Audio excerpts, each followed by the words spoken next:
The big announcement, the big sort of rabbit from the hat in the last couple of moments of Kemi Badenoch, the Tory leader's speech at party conference yesterday. Big, warm applause for it in the conference centre. And that was, of course, abolishing entirely stamp duty. Small point, Tories aren't in power, unlikely to be in power even in the next election. But even if they were, it wouldn't be brought in straight away. But how much would it cost? And what would it actually achieve? Well, let's talk about this with Paul Johnson. He's the former director of the Institute for Fiscal Studies and joins us now. Good morning, Paul.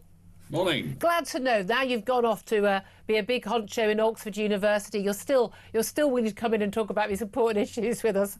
Paul, absolutely, always. Is abolishing stamp duty a good idea or a bad idea economically? It's definitely a good idea.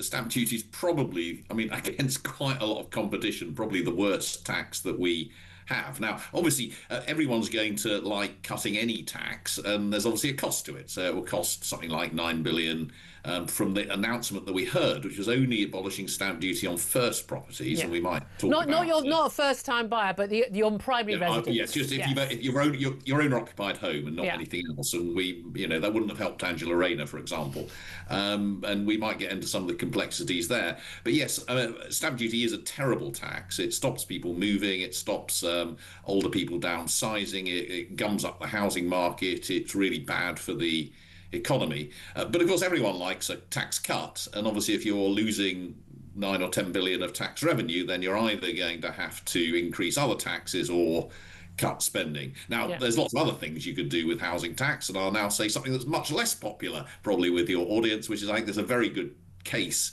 for matching, or at least partly matching that cut in stamp duty with an increase in council tax on expensive properties, not on all properties, and you could probably cut council tax on less expensive ones, but you would offset some of the impact of that stamp duty cut by increasing They've got to find the money somewhere or not spend it. But here's the thing, lots of governments, let's face it, the Treasury are desperate. They're obsessed with this on a daily basis.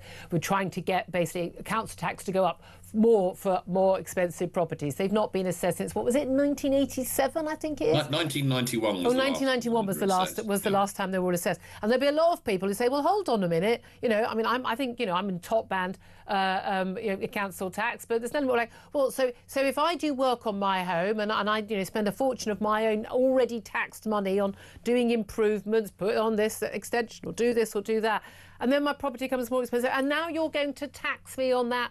But don't we want to encourage people to look after their homes and improve their value? Do we not want to do that? We do, but what we've got at the moment is a genuinely regressive tax, so that the more expensive your home, the less you spend as a fraction of the value of the home. And it's also completely absurd. A three-bed semi in Blackpool pays about the same council tax as Buckingham Palace. Literally. Yeah. So there's a real big problem with council tax, and in many states in the United States, you pay much higher levels of property tax. Yeah. On very expensive property. And the key thing about property is that people can't hide it in the same way. There it is. Who owns it? You own it. You have to pay the tax. You can't hide it in a Swiss bank account or in the Cayman Islands.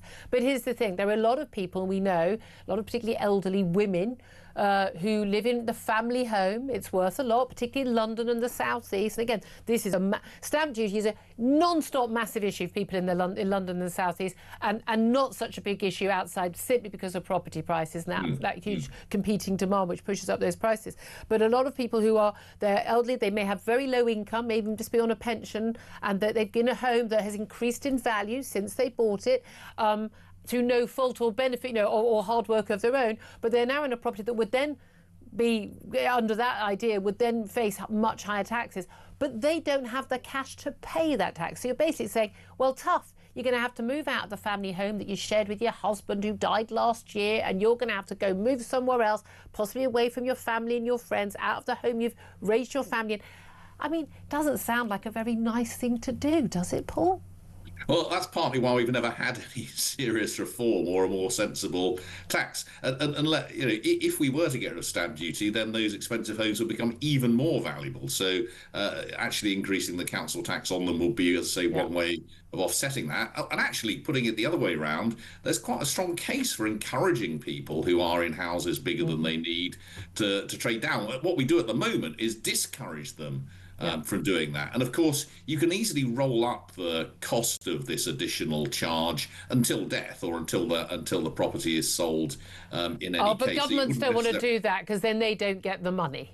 Well, they don't get the money until later, so that would. But they're not in power. Then they don't care. We know short term is one of the biggest problems. Yeah, exactly. But I've seen a lot of people on social media, a lot of people who have clearly never even done economics 101, saying, "Look, this is just a tax that benefits, all the people at Tory Party conference, people who own homes, particularly in London and the South East. It's the rich. A billionaire buying a mansion in central London benefits more than a young couple struggling to buy their first home in Leeds, and this is unfair." But do you agree?